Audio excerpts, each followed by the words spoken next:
Yes. Welcome to another GreatMinds episode. This is episode 14, and we are going to be focusing on game week 13 for the EPL. So as usual, I'm JW, and this is how we are going to roll this podcast. We are going to be able to look at the results so far for game week 13. And of course, we'll focus on a few played games. Not all games attract our attentions. We'll focus on those that attract our attentions. And that is the Man City and Leeds, Brentford and Burnley, and then Sunderland and of course Bournemouth. Then we'll go into our second segment, where we'll be focusing on the Champions League and of course focusing on the EPL teams.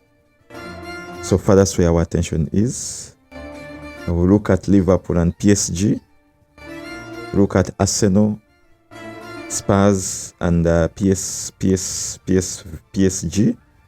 look at Man City and Leverkusen, and of course we'll look at Chelsea and Barcelona. And definitely we have to talk about also the Newcastle game. Okay, then we'll look at how so far the Champions League table is standing. And of course, we'll see how the English teams are doing in that particular table. And then we will be looking at our key players. This week, we will decided to concentrate on Eze and of course, Foden. I think it deserves some mention. And then, of course, we'll look at our teams. We also wanted to look at the excitement that people usually get out of the different podcasts that they hear left, right, and center. And then they make decision on that. We're going to look into that. And then definitely we'll also echo out our teams for the coming game week. That will be game week 14. And then, of course, we'll look at our predictions. We'll start off our predictions for today in case the podcast has changed their mind based on what they saw today. Yesterday, vis-a-vis the upcoming projections. And then we will look at we'll look at our teams for the upcoming game week. That is game week 14. And of course, we'll go into the conclusion. So basically, that is how our podcast is going to rhyme today or to run today. We hope we've literally covered it comprehensive at WS. And I think in case something comes up or shows in within, I think we'll have something to say. But before we jump into it, I want WS to tell us so far how your week is. If everything is working as we expected from the previous game week that we had this podcast versus today, or the plans that you've done have gone through as expected, and maybe a few things that have annoyed you, have excited you so far within this particular game week.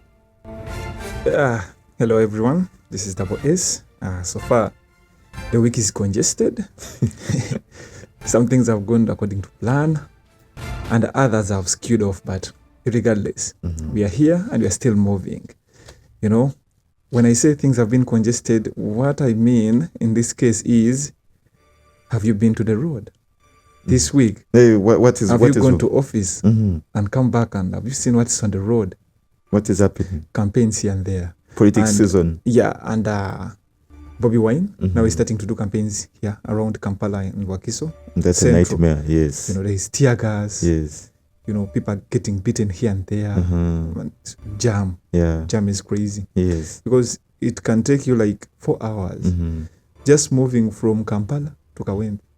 I had one of a relative that I think on Monday I think was getting to work, and he really landed in a very nightmare jam. He was literally nearly forced to post something that if you're planning to do anything on this side, just either go back home. Imagine you have a meeting that day. And you know very well that makes the government lose money. Yes. So do you know the other thing is that this is December. there's a lot of movements. Yes. People are planning here, people are moving here, people are making those last mile delivery that maybe the entire day have not achieved them. Now it so happens that it is coinciding with the politics. Now you already, in your opening remarks, you're already getting a little bit frustrated. And the kids are also coming back from school. So there has been a lot of jam, but I don't think it's going to improve anytime soon. I think maybe, I don't know, after elections, probably. So you mentioned about the kids coming back to school. Do we say the primaries, the ones that are doing their PLE, they are done? Yeah. And they are back into the community? Yeah. And so the Form 4s, are they also done? Yeah, the Form 4s are also done. The Form 4s are done. So chances are it's only the Form 6 that are still there. Yeah, and even the other classes apart from the Form 6s, they're also home now. Oh, these are the normal primaries, and okay, so they are back. So all that into you see us going into move like a mess. Yeah, I mean, everyone is literally back. There's politics running up and down here. Football shopping, is becoming football. You know, overall there is CHAN. There's Africa Cup of Nations. Yeah. Within this coming month, right? That is December. 21st of December. Yeah. That's literally the wee time of the Christmas period. Yes. I think they timed it right. They know by that time everyone is going to be at home. Yes. Watching the games. Yes. And you know that someone was telling me earlier is that when football meets families together, do you think there will be an impact? I mean, not everyone supports football. Yes, but I think when it comes to this festive season, even if someone had gone to Kampala to work, look for money, this is the time they go back to the village or go back to their families. Yeah. So even if you don't watch football and then you hear people in the sitting room are shouting, I think you'll be forced to go there to join what's the team. Happening. Yeah, but now the only issue is that when are we reaching the quarters, knockout stages? Because that's when it would get into, to the hype. Yeah, probably because I think it's going to take place for about 2 weeks from the 21st to 8th. To 8th Jan. So I think after 1 week. We shall get into the hype of the games. Yeah, and since Uganda is playing, exactly. I know people are going to watch those games. Yeah. So keep in mind that Uganda is there. Yep. So we just have to cheer up our boys. Yeah, although our group is a bit difficult again. Anyway, we'll discuss that I think in probably pod 17 or pod 18. Yeah, when we are nearing that. So Double S, you've seen so far what has happened. Yeah. Especially in the EPL that is yesterday. And we are not seeing some, I don't want to use them like nightmares, but some changes in these lower teams that have just been brought into the EPL. Yeah. So to start off is the game between Man City, and this time Man City being home, versus Leeds. Were you shocked in that game? Yes, I was, because I thought Man City was going to get a very easy lead. Like a totally easy win. No hassle, no nothing. Just go out there, hammer them like 4 goals, and we're like, that's it. Yeah. In that game, Foden scored the earliest goal so far in the Premier League this season. And I remember we were with one of our colleagues, and then they were like, this is it, Man City is going to hammer like 7-0. Yeah, I also thought so. I was like, they are going to hammer them like at least 4. But then to our shock, they managed to come back and equalize the game. Exactly. And if you look into that game, his number one is that Foden scored 2 goals. Yeah. Okay. But now, before Foden, I know we are going to discuss about Foden at a later date in our key player segment. I wanted us to look at Haaland. Over 1.1 fantasy players gave him the triple captainship. And then he blanks. And when you look at that game, he flopped. Yeah. Serious flopping. He had 1 attempt on target, the header, and that's it. Maybe 2. So like 2 headers. You think the cyborg star needs a restart? I don't think so. I don't think he got enough balls sent his way. You see, the only attempts he got were 2 headers. So why are you saying you don't think he got enough balls? Because all the Man City players, the ones that are supposed to feed him, they were there. Who wasn't in that game? Everyone was Duke there. was there. Yeah. And remember, at one moment, is one time Duke was overdodging himself, and you saw Haaland, his expression just gave up on the entire move, on the entire run that he was trying to make. Of course, I think that's a reaction that every striker would make. If I'm waiting for the ball, I'm trying to make that run, and for instead of giving me the ball, you start dodging yourself. What does that mean? I would get demotivated and just stand there and be like, do whatever you want. When you're done. So, Double S, do you think Haaland's shine, form has diminished? I don't think so. I still think he's the greatest striker football has ever seen. In yesterday's game, if he scored, he would have matched Alan Shearer record. No, he would have beaten his record by 10 games. But he says by that game, but same goals. Yeah, because 100 goals. So, but you said yesterday, as we were watching the game, you compare say that he still has more game. Unless when someone blunders and then he hammers him, gets an injury. Yeah, and it has to be a serious injury, not like 2 or 3 games. Yeah, so 10 or 15, maybe the whole season. A question that I would ask the next game, I know we're going to discuss about the coming games. You think he's likely to break that record? Yeah. I think it will be. Actually, I thought he would break it yesterday. But you saw the performance was off. It was off. That's what I'm saying. He didn't get enough balls. Most of the times when Haaland gets the ball on the counter, France, we count the goal. You're like, there are our points. But we do. Actually, we didn't notice so many counters yesterday. Yeah. That's what I'm saying. So the whole team are they in diminishing returns now?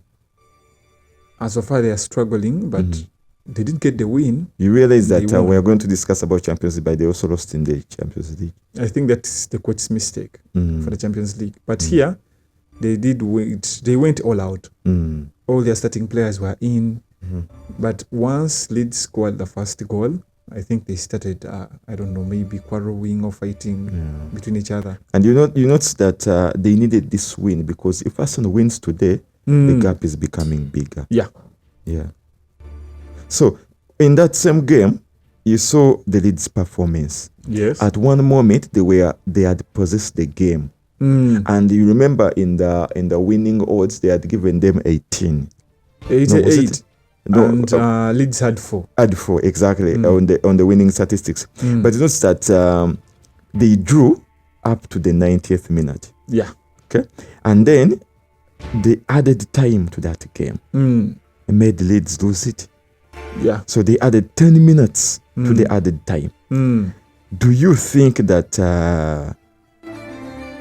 the young, I don't want to use the word the young teams in the EPL, the underdogs in the Premier League, because you could see here very well that Leeds were the underdogs. Yeah.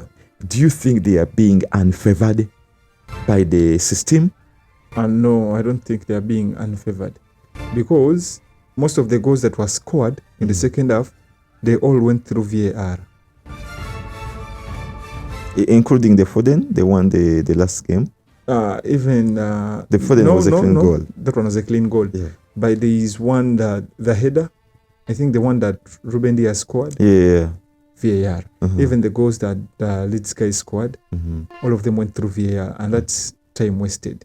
So they bring it back into added time. But even if they had added 2 minutes, because the goal was scored in the first minute of the added time. Yes, yes. Even if they added 20 or 1. No, but double race is that adding 2 minutes to the game, if you're a footballer, and then someone's adding 10 minutes, they sound different.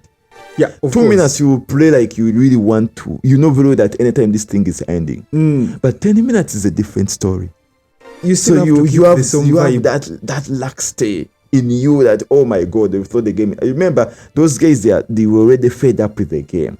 They wanted the game to end because they had gotten the point that probably they hadn't imagined. And now they have their point, and then you're adding in 10 minutes. I think what players should do, don't look at the minutes. Keep the same vibe, regardless of the minutes. You came there and you don't want to get scored, then don't get scored. Whether it's the first minute, whether it's only one remaining, keep that vibe. Play as if you don't want to get scored. Don't get demotivated because 10 minutes are added. So how do you rate the performance of Leeds in that game? I would give it a 9 out of 10. they really played well. And that third goal came from chaos. You know, they were all in the box. And, you know, if someone comes in, cuts into the box, you start, you know, debating who is going after the ball, who's marking this one, who's making the run, who's staying in shape. And that brings in chaos. And by the time Foden got his shot off, I also didn't think he would take it the shot. I thought he would pass the ball to someone on the other wing, maybe if someone was there, like Doku or anyone. But he took the shot. And do you blame the keeper? no, I don't, because there's a lot of players in the box. You can't see well. But is he nearly outside the 18? He was inside. He was okay. Close there, yes, around literally, or actually, literally on the line. And that's where he scored from. And it's not that it was this pub shot and the likes, but it ended up going inside. But then I can't blame him, because if there are more people in the box, you can't see the ball very well. And it has to first go through those players so that he can have a clear view on where the ball is going, and then he dives, which makes him late. So he can't save the ball. Okay. So, Davares, if you look at Brentford and then Burnley, a game that personally I was comfortable knowing that Burnley could really cause an impact. Yeah. But we're not seeing that game. Is that this gentleman, we talked about him in the previous game week, and that is Thiago. He scored 2 goals in that game. Remember in the previous game week, we saved 2 penalties. One went in, and one missed was one was hammered. Actually, Davares, before we go away from the Man City game, Donnarumma saved the penalty. Yeah. But I think he was unlucky.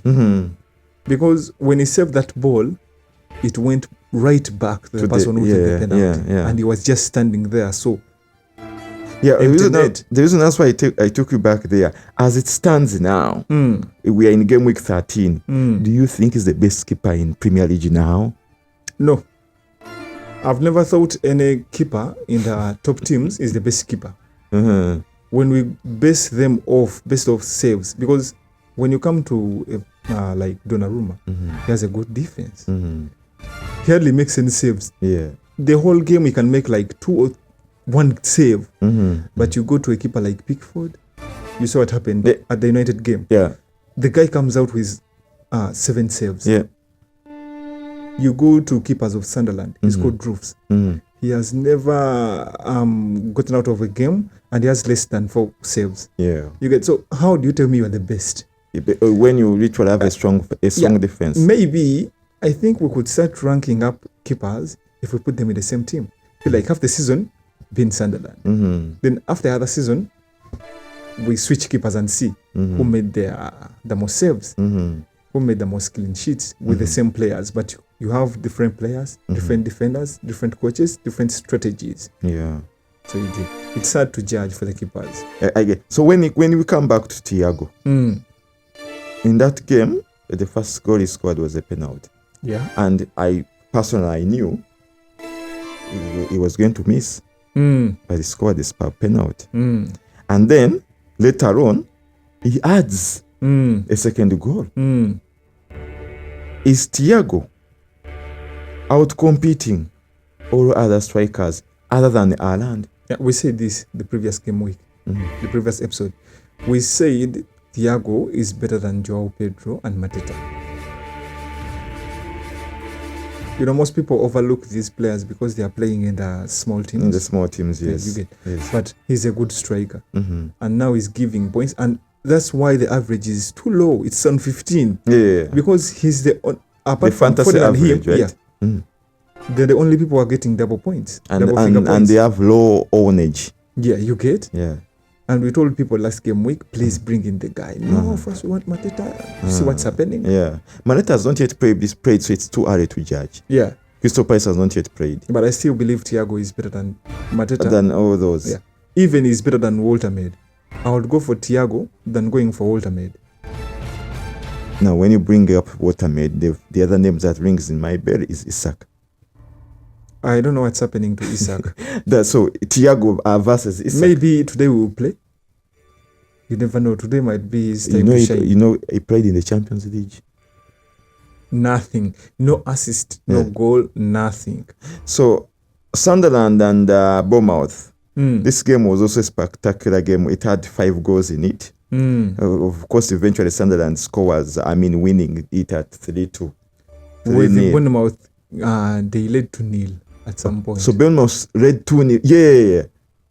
And then Sunderland came from behind. Yeah. You think Sunderland is becoming a problem? But the Sunderland, yes, Sunderland is a very good team. If they don't sell their players, I think that's why I said they deserve at least a Europa position. They should go at least to Europa. And you're certain about that statement? Yeah. This is game week 13.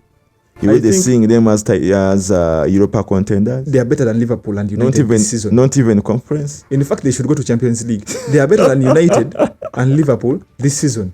Actually, and Spurs. No, Double A's don't put feelings in these things. There's no feeling. What makes you say? Because Sunderland, they are newcomers. They are in the 4th position. Where's United, Liverpool, and Chelsea? I don't know. Liverpool over 12th or 13th. 13th as of yesterday. Man United 11th. Yes. Spurs I don't even know.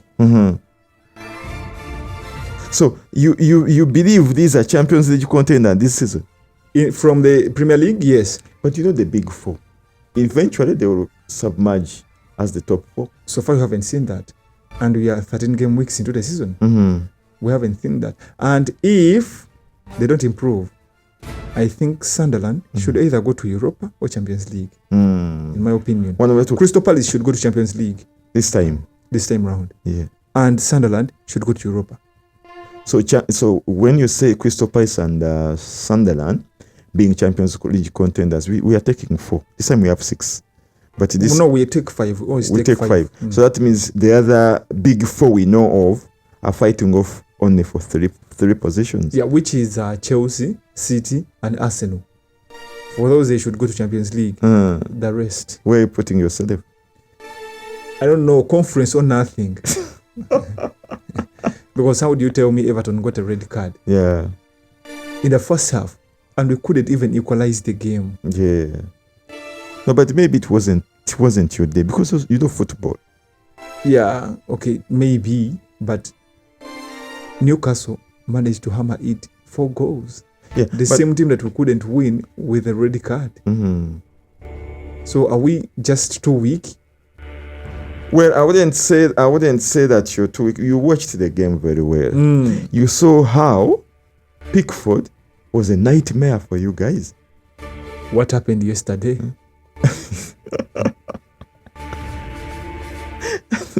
That's an interesting one. Maybe our forwards made it easier for Pickford to save the game. Anyway, Double A's, Senesi makes a 5th yellow card, gets suspended. He will miss the midweek matches. That will be game week 14. Yeah. So what to do without Senesi? He has been in your team, I don't know, for forever. This is my suggestion. If you have someone on the bench, just substitute him out. If you don't have someone on the bench, I suggest you use your transfer for someone else. Because I don't focus much on the defenders giving me too many points. Mostly, I prefer using my free transfers for the forwards and the midfielders. But so far you're saying that the defenders are doing wonders for it. We have one of our colleagues in our league made one time Gabriel is captain. And the defender made wonders. The same colleague, I know we are going to discuss about this. He gave Haaland the triple captain. And blundered. And we've seen what has happened to his team. I think he has deleted the app. He's gradually...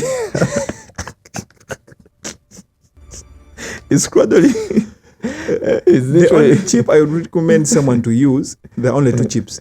And the wild card and the free hit, if you haven't used them. Yeah. The rest, we are going to get into the discussion at a later date of the people's excitement in the fantasy app. Now, I want us to look at Champions League. Yeah. And Astana. These were games that happened midweek. Yep. And of course, we had several of them. But my surprise, and this caught me off guard. You know, it's usually hard to stay late night to watch a Champions League game. But this time I was like, you know what? I'm hopeful.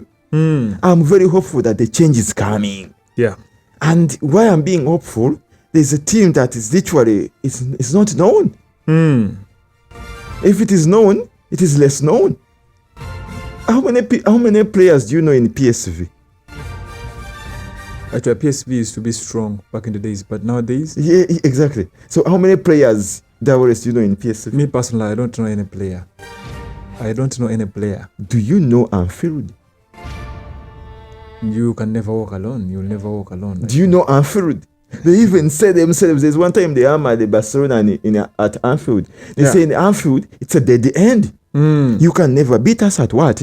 At Anfield. What happened this time? 4 goals. 4 goals. The losing streak All continues. of them clinical goals. And the losing streak continues. I think they want to break the record of the most lost games consecutively without even a draw. This is a nightmare. This is unacceptable. This is Liverpool. They are the champions for EPL for the previous season. Yeah. This is totally unacceptable. Being hammered by PSV, 4 goals at home. And they only managed to score 1, which also came by luck. So Bosley was literally standing there. Exactly. And you see the goals that PSV scored. All of them well practiced goals. Yes. Well delivered, well executed. They mastered the playbook. Yeah. So, for starters, Van Dijk's handball. What was he thinking? I think maybe that's Slot's new coach book. Because Salah did the same thing in some previous game. And actually that goal was awarded. Salah made a similar handball. Yes. Though for Salah, there was very minimal contact. The ball actually didn't even change direction. But for Van Dijk, I don't know what he was doing. Is that the new technique in defending? And you know very well is considered to be one of the greatest defenders. Yes. And see where his hands were. Maybe he's getting... I think it was intention. Probably he's getting old. Let him go in the Saudi league. Is there any offer so far for him? Those guys will take on anything. As long as you have a name, you've made a name for yourself, you'll take on anything. I think he should go to the Saudi league. So, would you bench him now? In the players they have, no. Remember, there's also Konate. There's also Konate. Konate is worse. Konate is worse. The entire team is typically off. Yeah. So, Van Dijk aging, losing the track. Yeah. Mo Salah's performance. I think I support Postecoglou on what he said. What did the Postecoglou say about Mo Salah? I said if he was given a chance to become Liverpool manager, he would bench Salah for Chiesa.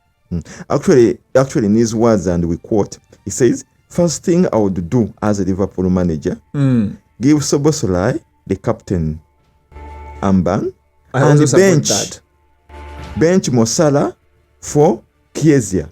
Before we get into that comment, this man has been fired.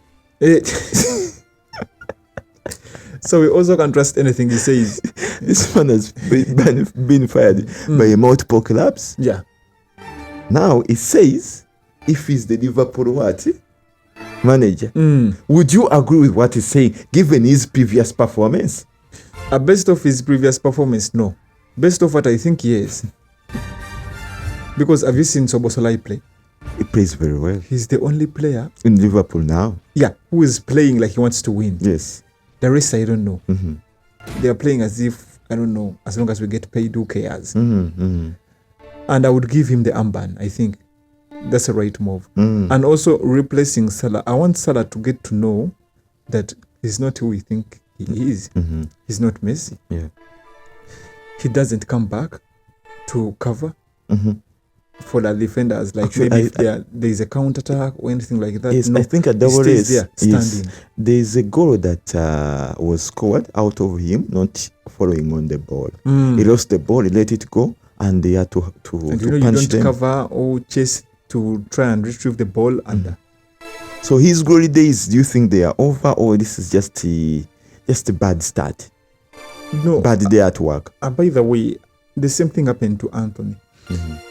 If you have your play style and it reaches a time and the people now know how you play, and now they are defending your moves, and they can see through your moves, they can see your runs, they can see your next moves, your next steps.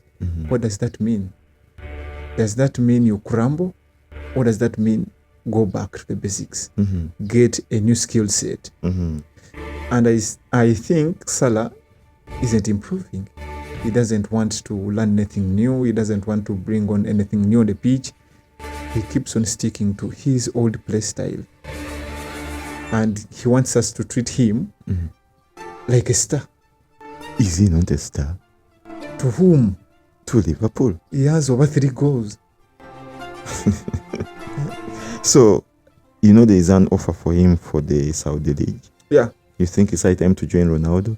Yeah, he should also go to the Saudi League or America. Let him go somewhere. Yeah, no, not EPL. Not in the Premier League. Premier League is very competitive. That's why I said, if your skill sets are now known by everyone, change them. Surprise. So, you think Salah doesn't have a talent? Salah.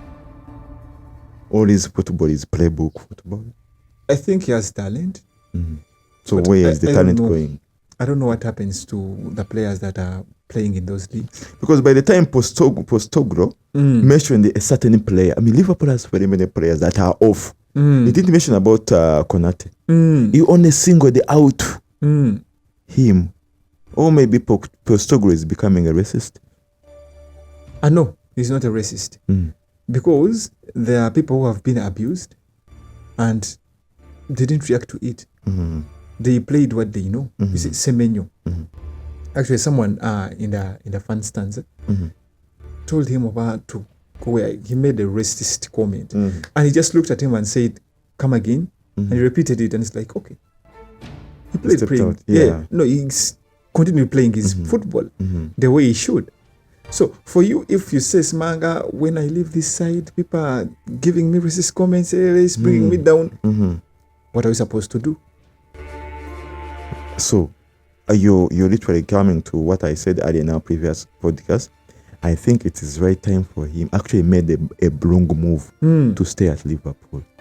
He needs to move to either a less competitive league or let him retire.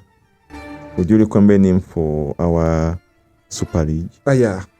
No, actually I don't. He's too weak. He's too much of a host to survive in our league. All right, so moving on at double race, that is Arsenal and Bayern. This game specifically I was surprised. And this is one of the games that they are now tagging Arsenal as they think there is no club in the world that can hammer Arsenal. Arsenal hammered Bayern 3-0. And in that game, Noni, remember our colleague from Chelsea, he scored his first goal for Arsenal. And he celebrated as if he had scored 100 goals for Arsenal. So Arsenal's performance this season specifically, you know very well later we'll be looking at the Champions League table, and they are leading the Champions League table. They are also leading the EPL table. So do you think there is anyone up front there that is likely to stop them? When you come, I'm not an Arsenal supporter, so I don't know their next fixtures in the Champions League. Though we've seen some people also do this, like we've seen Man City, Liverpool at some point. You know, they are on top of each and every league they are in, and even they are on top of their game. But then somehow they start losing some of the games or some of the leagues. And this comes due to fatigue. Most players are fatigued. Too many games. And also you might get some injuries. Yeah, but double race, Arsenal this season has a backup in each and every number. Yeah. You saw what happened when Gabriel got injured during the international break. What happened? Yeah. There was a serious substitute. You even yourself, you made a comment that the guy was brought in and has never literally played any match. Yeah. And he came in and you saw he did superb, he did wonders. The only game that they considered was a mistake Exactly. from the defender, and where was not at the line. Exactly. The keeper was meandering in his own way. Richardson just took his chance. Exactly. But now, if you look at Noni, you look at Bukayo, any number there out there, you look at Eze, you look at Odegaard, who is going to stop Arsenal? Again, there is a reason why they are called replacements. They are not as good as the ones that starters. Yeah. Yeah. So you may be able to cover for some time. But after some time, the team might start to crumble. Okay. So at that race, we are into the podcast. So far, we are in 30 minutes into this podcast. So I wanted us to quickly, because today we need the podcast to stop at exactly 1 hour. Okay. I wanted us to quickly look at Spurs game, Spurs and PSG. In that game, PSG got a red card. Yeah. And if you look at Spurs, they were trying to show something. Prove that they are worth being called an English club. They show up some, but eventually PSG hammered. PSG won, Spurs won. PSG won. PSG 5-3. Exactly. So, do you think Spurs are moving somewhere? Because I know in the EPL table they're in the 16th position. Yeah. Do you think they are likely to qualify to the next round? In a nutshell, yeah. I don't know. Because I didn't think they would be there to begin with. I thought it would be us, United. We lost. Or the finals to them. Yeah. Which was a show. Yes. They might be able to make it. Because in the playoffs, being in the playoff, that means you're not that strong. Yeah. And that means you're going to play other teams that are not even that strong. So there's a better chance that they might go through to the knockout stages. Okay. But against PSG is good in attack. And we all know Spurs isn't that good in defending. You know the same. They just conceded 4 against Arsenal. The African best player of the year wasn't in the game. Yeah, he's injured. He's injured. And PSG is hammering 5 goals. Imagine if he was there. Would it be any different? I can't tell, but the goals they scored, most of them were by Vitinha. 1 penalty and 2, he took 2 shots outside the box. Yeah. And what does that mean? The defenders are sleeping. The midfielders are sleeping. But Vicario is a good keeper. Was he the one in the goal? Sometimes the keeper has nothing to do when the ball is on the first side of the post. Yeah. So you see, when you say sometimes the keeper has nothing to do, does that mean that it was a wrong move for you to sell our best goalkeeper in Africa? Which one? Onana? Yes, Andre Onana. Onana is out on loan, but he's coming back. Not that you sold him. He's coming back. We just took him so that he can ease his mind. Get his momentum back. And you've had wonders where he is. He's a superb actually. He's doing wonders. So double race. The other game that shocked me. And this is the part that I also don't understand what is happening with Man City. Leverkusen? I don't know what Guardiola was doing. 2-0. He was reserving player for Leeds. Isn't that funny? Reserving players for Leeds. The underdog Leeds. You get. Why would you bring the Bobs in first and bench the Haalands? Are you reserving the players for Leeds? He did deserve, and you saw he comfortably got a win for Leeds. Against Leverkusen. So he did so, and he was hammered. It was disciplined actually, not hammered. It was disciplined. 2-0. And the other question I wanted to ask you on that game is Haaland off bench. Do you think it's better when he's started than he benched, or him getting when the game has come to the worst and he wants saviors to come and rescue him? Because you saw it very well that Pep did that blunder to Leverkusen and they hammered them 2-0.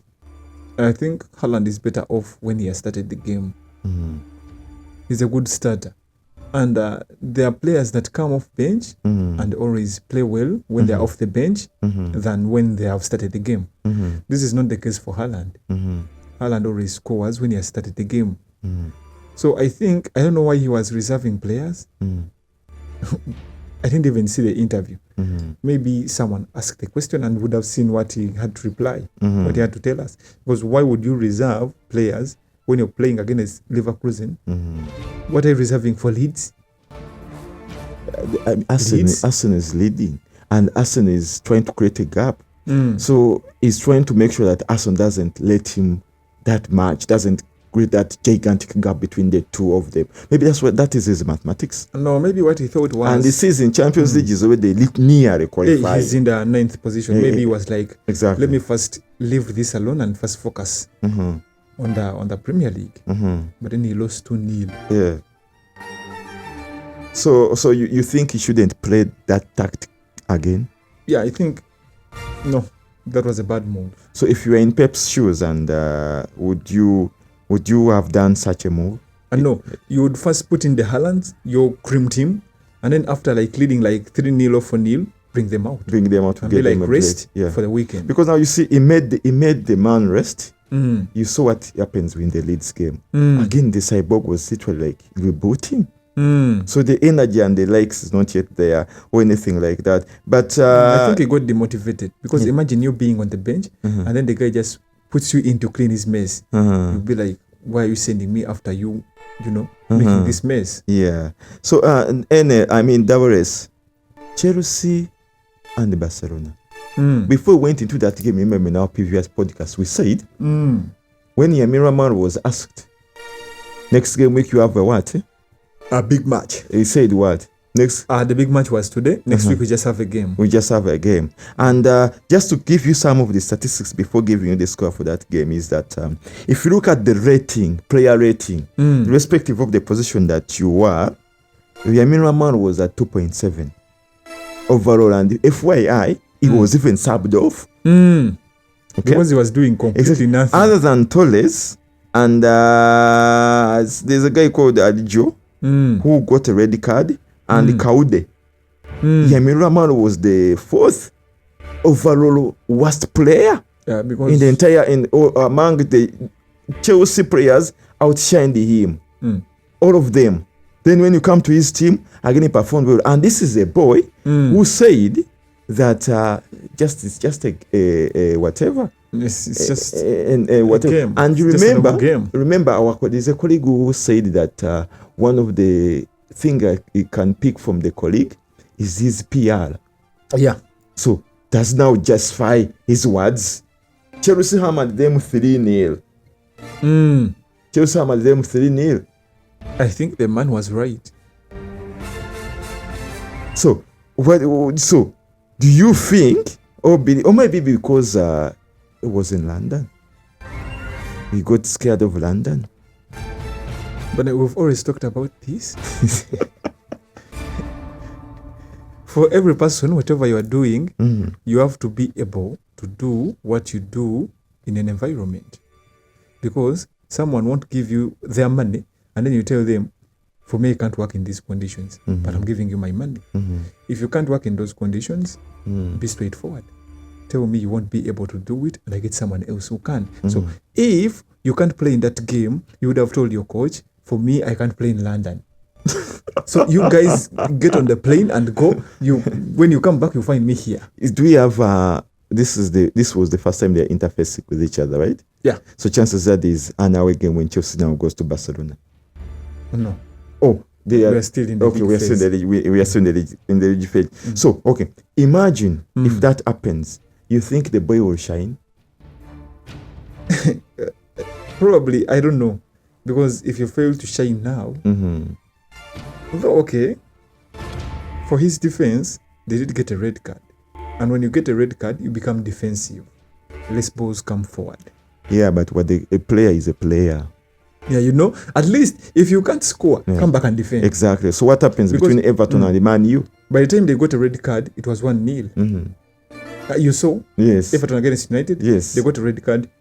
That Grealish. Exactly. In the eye, they all went to defend. Yes. If you can't score, Yes. go back and defend. Did you see what happened to Haaland yesterday? He was becoming a defensive person. Yeah. If you can't win the game, don't lose it. Exactly. No one said if you are a striker or a winger, you don't have to defend. Who says that? Because this is a team. You have to work together. If you can't score, come back and defend. So a double race.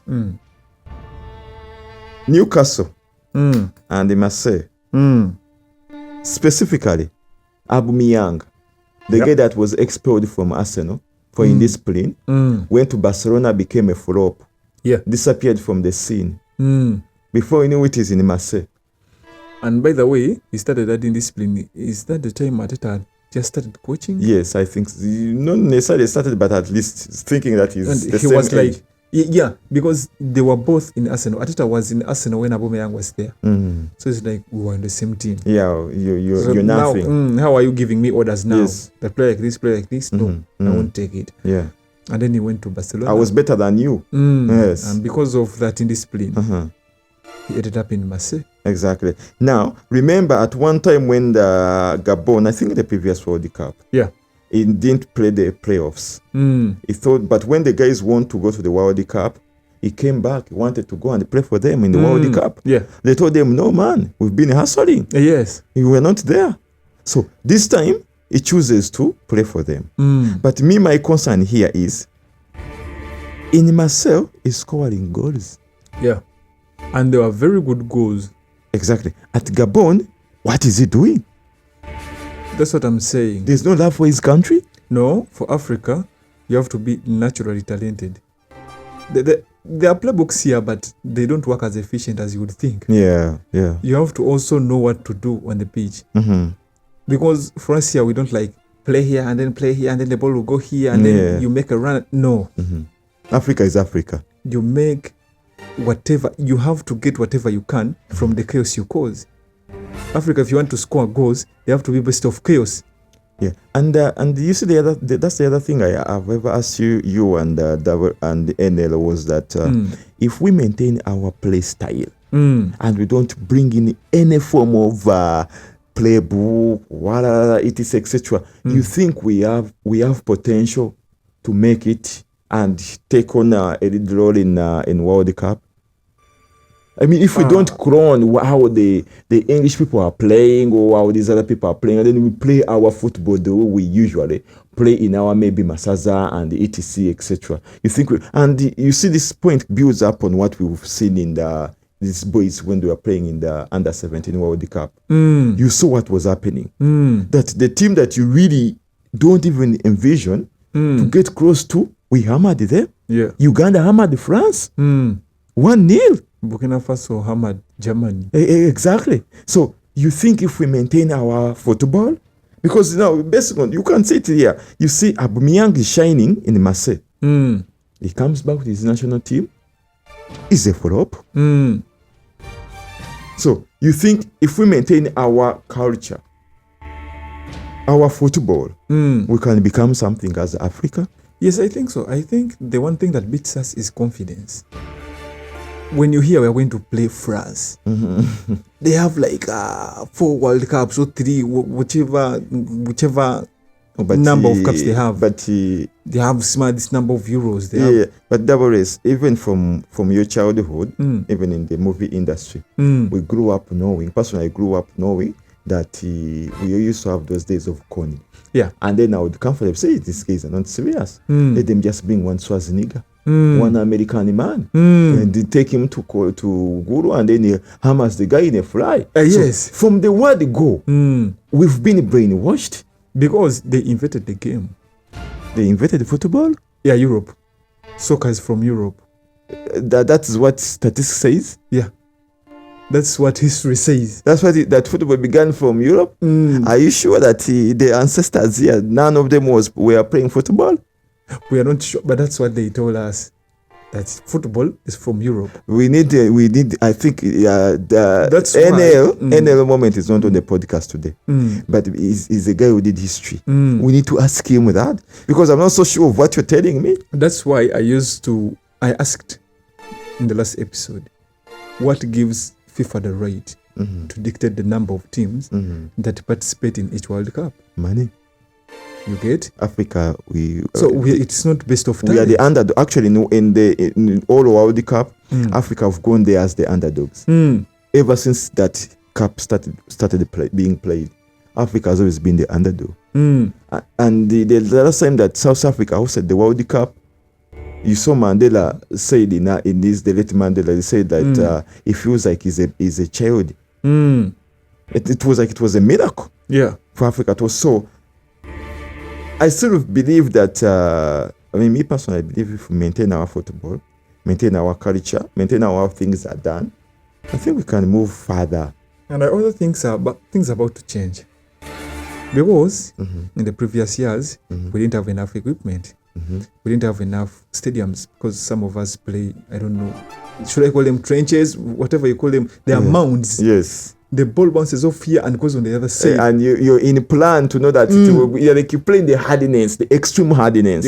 And when we get to those smooth and flat pitches, our brains are not wired and used to those pitches. Yes. Because for us, we are used before the ball bounces.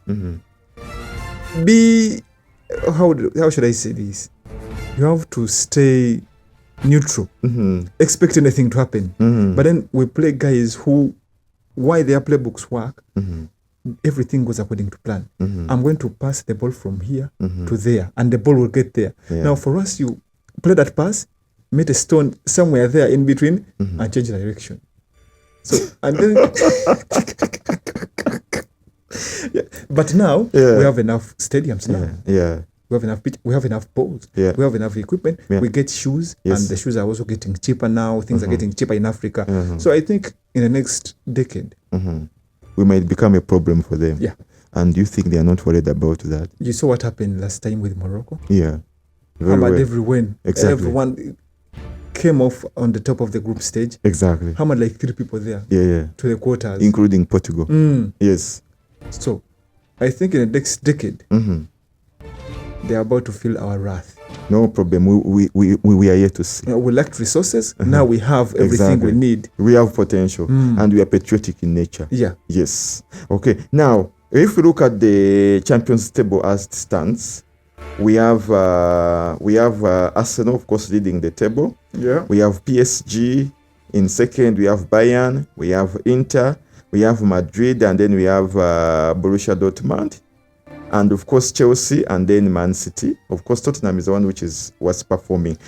In a nutshell, can you make us just a quick analysis of how this so far is, who is leading where, was those more games, etc., etc.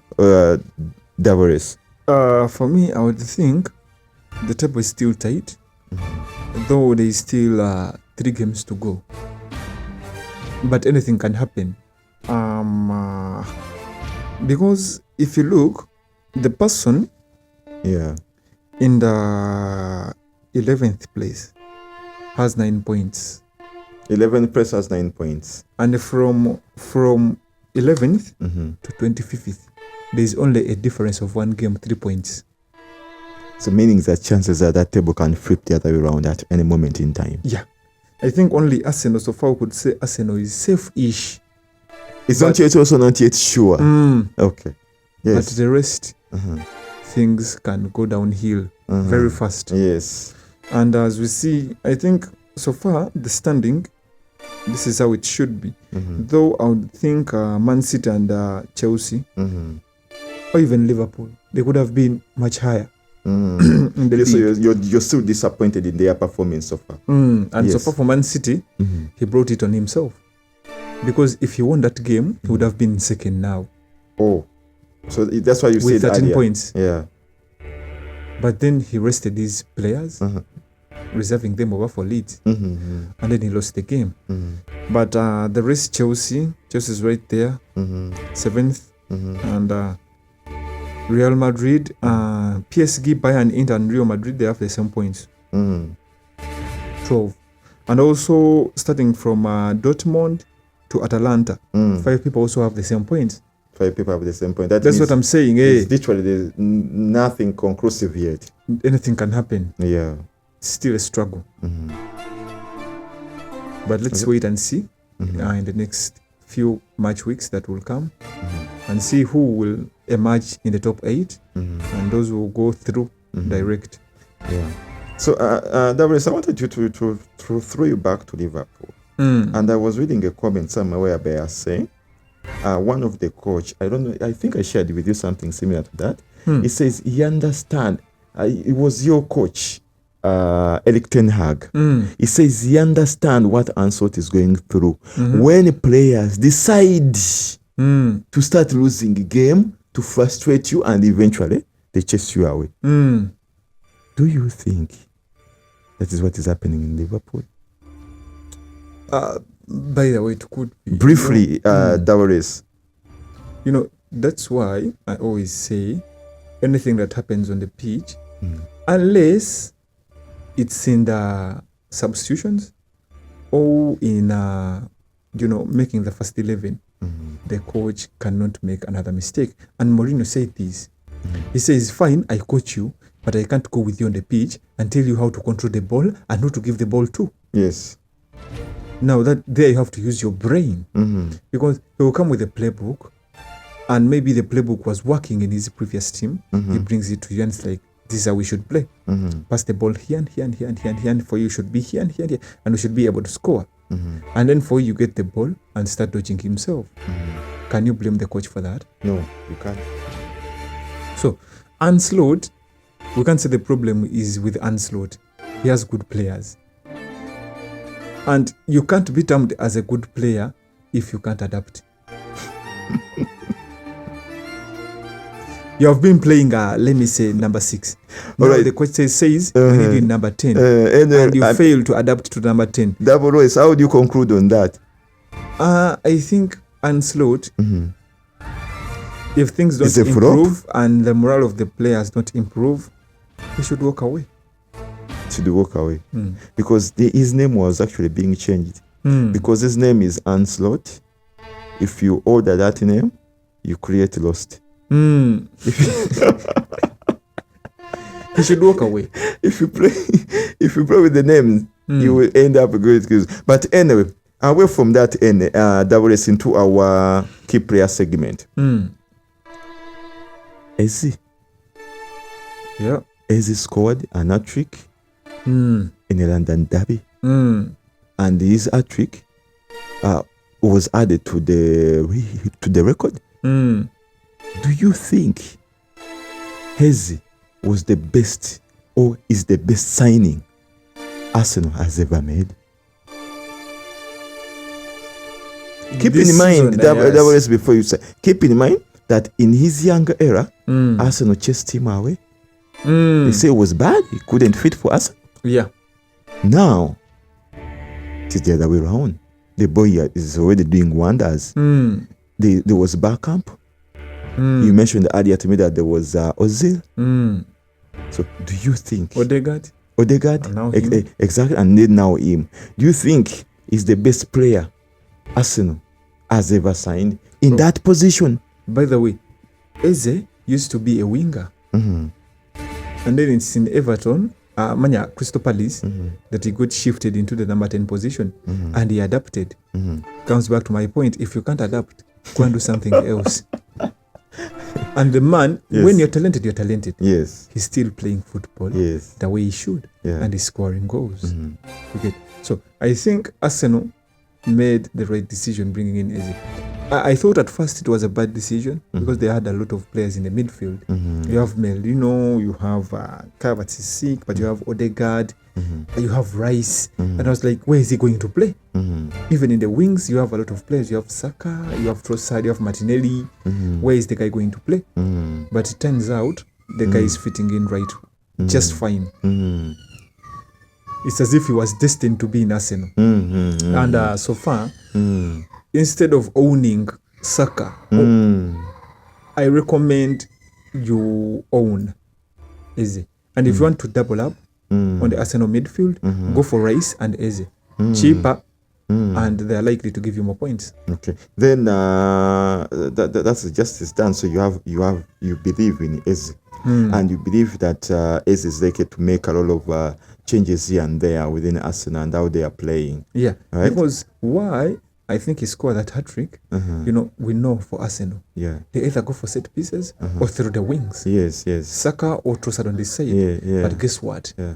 You leave the mid empty. You leave the midfield empty. And that's why he scored all the 3 goals. You saw how he was positioning himself. Yes, and they were good goals. All of them were good goals. Just go close to the box. Yeah. Once you get the ball, hammer it.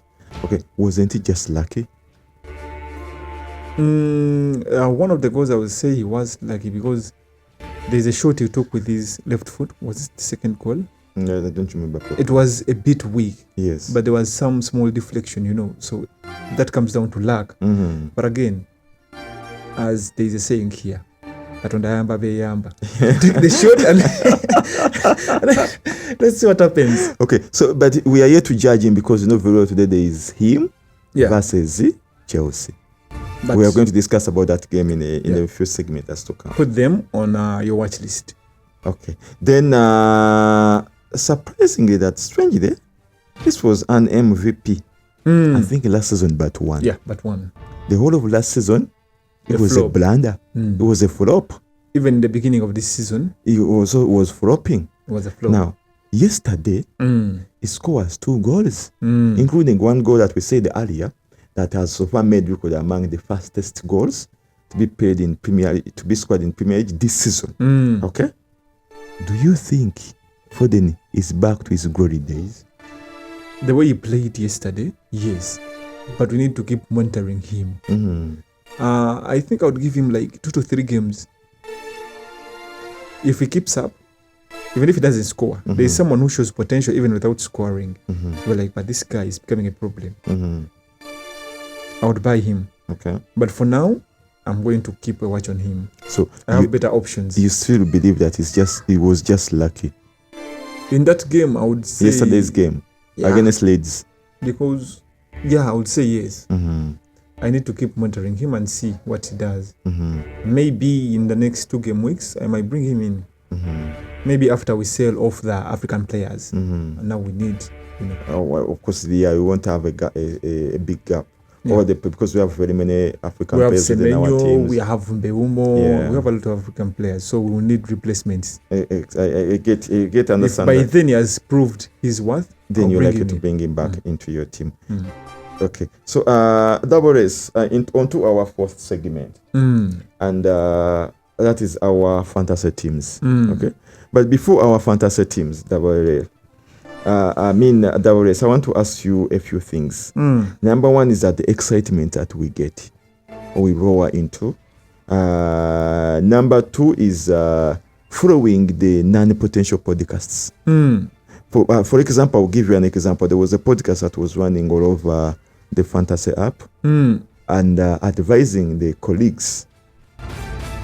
It was a time exactly to use your triple captain. And guess what? Over 1.1 million subscribers to that particular app followed that approach.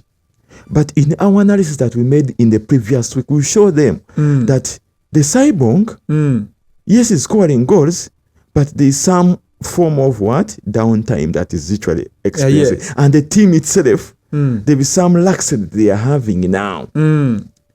Over 1.1 million people blundered. They used their chip and blundered. Secondly, you being one of the victims, you bring in your free hit. Has it helped you? Yes, it worked for me because using that free hit, I also thought Man City would perform really well against Leeds. Because this is Leeds and Man City is at home. So, but so far, I'm above average. That's true. And I brought in someone who I didn't have and gave me 13 points, Thiago. So for me, I have no regrets in using my free hit. But whoever used their triple captain. And even for the free hit, you still have backups. At a later date, you have more backup, more free hit. So they're going to give me another one. I want you to advise for me the colleagues there, the fellow fantasizers that use their triple captainship. And I mean, on next time, how are they supposed to react when As so far, I wouldn't blame them. Do you advise them to follow the GreatMinds podcast? Yes, I really emphasize them to follow the podcast, because also me using my free hit, I followed a certain podcast. Yeah. So, but then I didn't go all in. I made some changes because though some guy was recommending Foden, and for me, best of all, I've seen Foden. I didn't want to bring in Foden. I was like, Foden might blank. So I went for Doku. Yeah. And it turned out that was, I blanked there. But I also, in following their podcast, I made some differentials. According to me, what I thought, because they were recommending Shed, I refused. I said I would rather have Mbeumo than Shed. So in other words, it turned out Shed blanked. Yeah. So in other words, you are making your decision based on your mind. Yes. Of course, you had a comparative nature that all these guys are saying this, but as a podcaster also, what would be the best decision to make? Be like the Chinese. Yeah. Fake it until you make it. Yeah. Look at what others are recommending. Yes. Think about it. Yeah. What do you think of that player? What do you think of what he has been performing in the previous games? And if you feel like it's right, bring them in. Yeah. If it's not, no. Because you can watch like 4 to 5 podcasts and you can, maybe you take out like only 6 and then the rest of those are your own.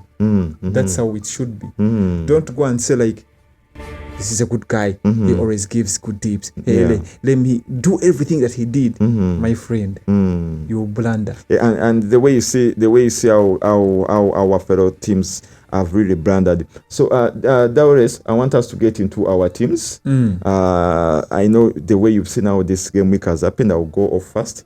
Is that this week has been more to me. I don't know this game week so far we are in. First is a shocker for me.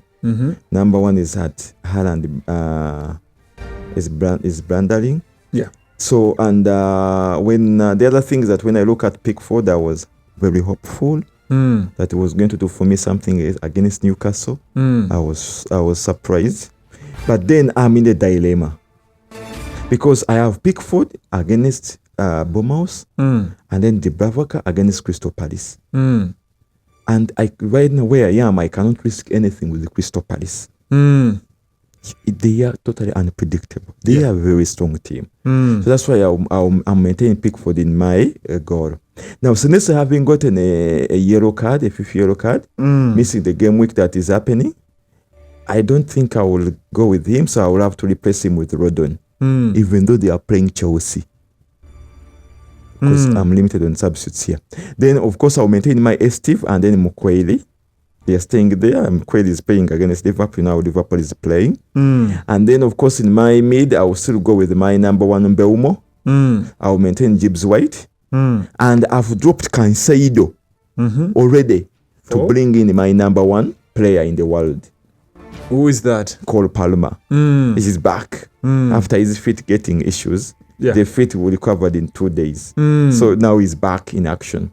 And then, of course, I have Eze in now, given the few recommends that we have. And, of course, I'm maintaining Semenyo. You saw what he did in yesterday's game. Yeah. And, of course, I'm still maintaining my captain Haaland. And then, of course, I'm maintaining Joe Pedro because Palma is back. Yeah.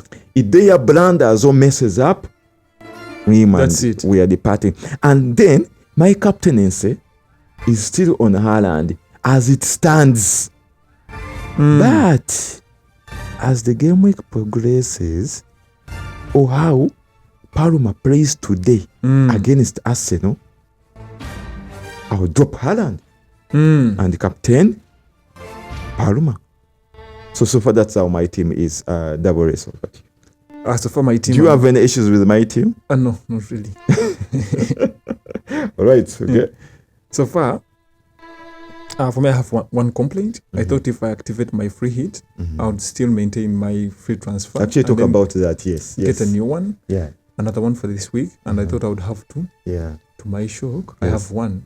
So do you think there's an error in the app, or it is some rules that you yourself didn't read? Probably. Have you revisited it? Because you've been complaining about this since yesterday. That's why I can't blame everything on the fantasy guys. Yes. So far. I don't know whether when you use your free hit, you already use your free transfer, you don't get, probably. Or maybe you use the free hit when you had committed some transfers. No, I made sure I saw my free transfer and then I went on to activate the chip before making any transfer. So you think it's something that you're going to research about and see what transpired? Yeah, because so far that means my plan is way off now. I wanted to make 2 big transfers this game week. One for bringing in Beumo for Cunha, because Cunha has an head injury, and then the other for bringing in Pauma. Where did Cunha get head injury from? I don't know. Home also. And then my defense. You know, Thiago is a favorite. You start from your goalkeeper. You don't have any goalkeeper this time? I'm sticking with Pickford. Okay. And for my defense, I'm going with Timber, Pedro Polo, and Guehi. Yeah. For Crystal Palace. Yeah. My midfield, I am going to keep Ahmad for one more game week. You're still maintaining Ahmad. If he blunders or blanks, it was off. I'm going to bring in Eze. Straight off. But I'm going to sell Cunha from Beumo. Okay. That's assured. And I'm also going to maintain Semenyo for at least 2 game weeks. Yeah, I agree with you on that. Yes. Once he blunders, my friend is out. And then here I have Caicedo. And then I wanted to sell Saka. Because I want to bring in Eze for Saka. And then that's why I wanted to bring in Palmer. But then I don't know what fantasy is doing. I have one free transfer. I think we need to treat on them and see what is happening to them. And then I'm still maintaining my captain as Haaland. And a lot of people are going to lose hope and change their captains, as you said. Yeah. If Palmer does wonders, you're switching to Palmer. Exactly. But for me, I want to maintain him and see against Fulham. You never know. Yeah. And then my other striker is Mateta. On my bench, I have Dubravka. The cheapest starting goalkeeper. Yeah. And I have McGuey. But this one is just a placeholder for my third striking position, third position. And then I have Mukile. Since they are playing against Liverpool, I'm putting him on the bench. I don't want Liverpool to, wake up when they are playing against them. Then they hammer them like 6 goals and then I'm getting negatives. Yeah, but you saw last time when Hassan hammered them, Mukele still made me get 4 points on my bench. Yeah. And then Steve is also on my bench. So that's my team. Okay. So Davares, I know we made the predictions for this game week that we are in. Yeah. I just want you to read you a few based on the results that you saw yesterday, if you're changing your predictions. And we still have a game today with the starting at 15. It's an early kickoff. That is East African time. Crystal Palace against Man U. You think you're going to win? I know Palace is going to win. And then Liverpool and West Ham. I'm just being selective. I don't know. West Ham is coming back on form, and Liverpool is still trash. But I'm still going to have to go with Liverpool. You're still going to have to go with. I don't know why I still have that hope. That made wake up. Small hope that they can come back. Okay. Then the big one, that is at 19:30 today. That is Chelsea and Arsenal.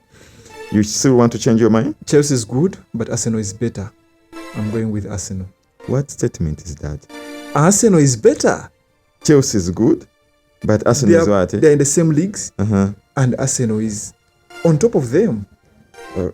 Champions League and Premier League. So you're comfortable. Is it going to be a comfortable win for? No, it won't be a comfortable win.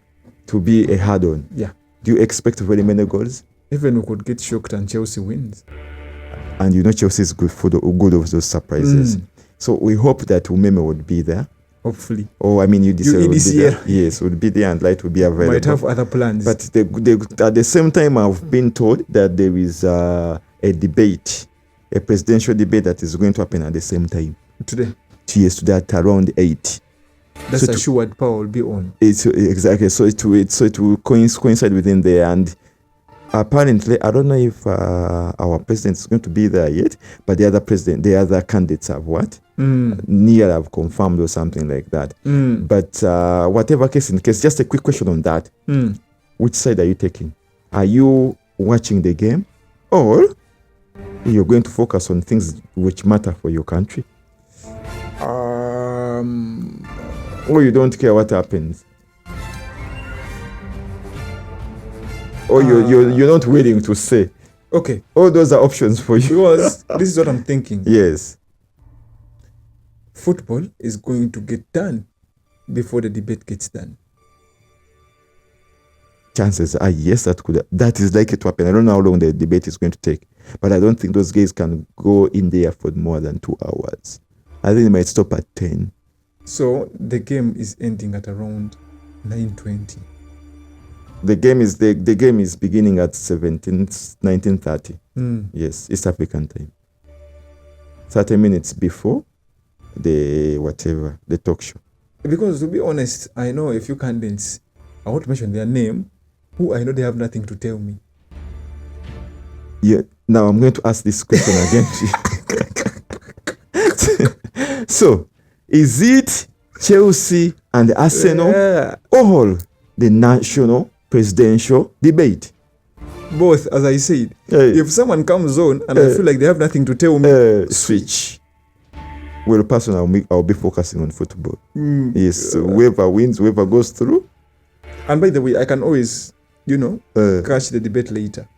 Yeah. On YouTube, because I know it's going to be trending everywhere. But you can also catch the football at a later date. And no, I will know the results. Oh, okay. So yeah. You can't watch a game when you already know what happened. I get. So that was just an offside component. So I want us to look at for our prediction for this coming game week. And at Double S, for the first time, I think this season, we are having a midweek game week. Yeah. That is running through Tuesday, 2nd December through Thursday, 4th December. So it's going to be a compact week for the footballers out there. So the first game that's starting on Tuesday, that's 12th December, these are all late kickoff. One is at 22:30, that is Bournemouth and Everton. Then Man City coming in at 22:30 also. And then Spurs Newcastle coming in at 23:15. Now, INL, that was with interest of time, Bournemouth Everton is winning. I don't know what happened to Everton yesterday. But also something happened to Bournemouth.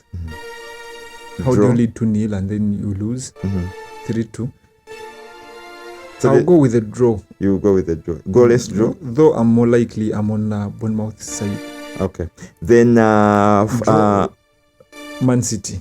Fulham, Man City. Man City is away. Man City is taking. Then Newcastle home versus Spurs. Newcastle. I will go for Newcastle also.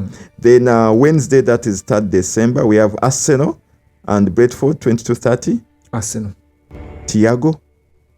He might score, but they'll still lose. Okay. So Arsenal is comfortable win or a hard-on win? Sure win? Comfortable. All right. Then we have Brighton and Aston Villa.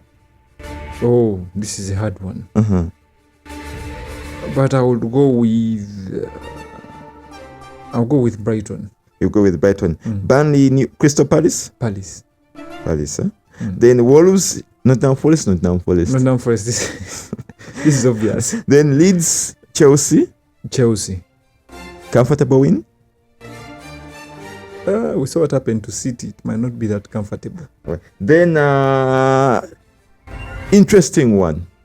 Liverpool versus Sunderland. Liverpool home. Draw. Let me go with a draw. Sunderland. I'll go with a draw. You go with a draw. I don't know. I still have that small hope. You're forgetting about Coyote. Coyote is in Brentford. It's in Brentford. But Sunderland, don't they have also another guy who throw balls to the penalty? Long throws? I think they have. Okay. Then, of course, the last match would be against the losers versus the West Ham. There is no debate.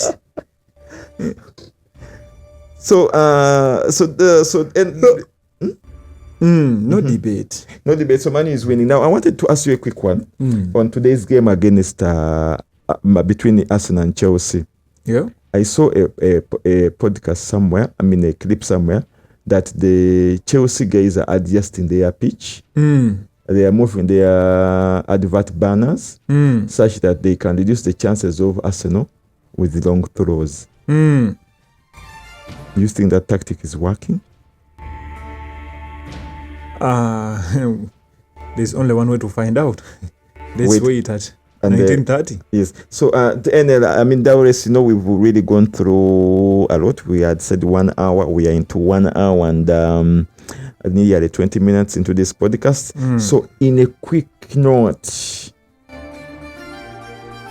your closing remarks. This is one thing I want to say. If you don't feel like captaining Haaland, follow your guts. Because each and every time he plays, when he's on the first match day, whether Saturday or this time is on Tuesday, and he blunders, my friend, you are in for it. Yeah. Now this time round, I want to see how Manchester United plays today. And if they play well, I'm very likely to captain Mbeumo. You like it to captain Mbeumo? That's new. Very, very likely. You don't bend you in Mbeumo is in Man U. Yeah. And you're okay with that? Against West Ham? You're okay with that? West Ham, those are the guys who do bubbles. You will be sure. But this time we are in OT. They are in OT. What happens when it rains?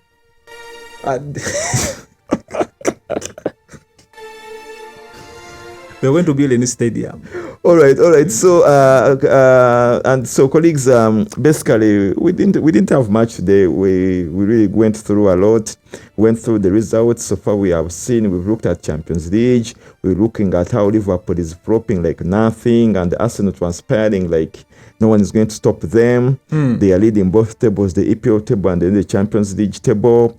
We looked at the key players, Eze, and of course Foden. Now they are making comebacks, and all those are English players, FYI. Yeah. That means with this World Cup, England is likely to be something else. Then we looked at our teams and how when to use your chips, not to just follow any podcast out there. We looked into our prediction, and of course now we are looking into our conclusion. But there's one thing that I want to say to people is that fantasy is just for fun. Yeah, it's a game. Yeah, if you bring in your captain and the blunders, there's the next game week. Yeah, you will catch up. We have one of colleagues who joined our fantasy, and it was like he's going to hammer us. He has 5 points.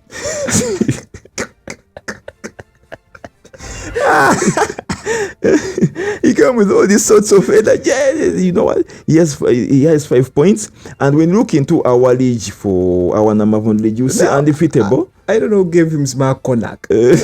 Which player is Konak? He's still a newbie. You will learn with the time.